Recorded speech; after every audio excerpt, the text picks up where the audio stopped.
Hello everyone and welcome back to Kanen Coffee. Here we have a Luca l'espaziale Vivaldi 2 espresso machine, and for this machine we just disassembled the whole case, and we've been checking the temperature of the machine throughout the whole day. This machine got reported that it was that sometimes occasionally there will burst some steam inside the machine, and we were waiting to see that. We didn't really see it. We left the machine on for the whole day, like I said, since this morning, and we've been using it intermittently, doing a couple back flushing it once in a while. They also reported that the machine takes around 20 to 25 seconds before the coffee starts. There's also very low pressure around the groove head, so we're gonna do an espresso shot. Then we're gonna back flush it, and then we're gonna see how long it actually takes to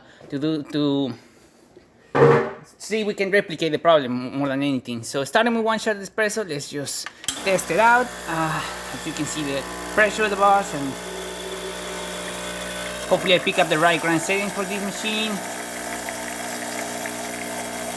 Looks like I could probably could have tampered a little bit harder. Maybe put a little bit more coffee to get that extra layer of crema.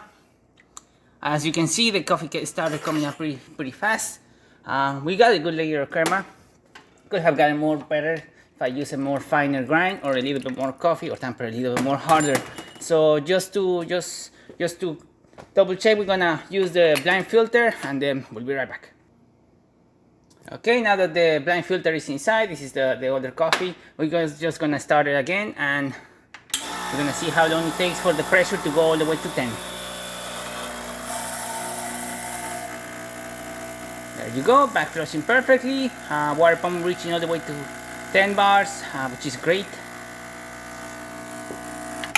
Back flushing excellent, and yeah, it's working pretty good. So yeah, that concludes the demonstration of the machine. So thank you so much for watching, and please subscribe to our channel for more content like this every day.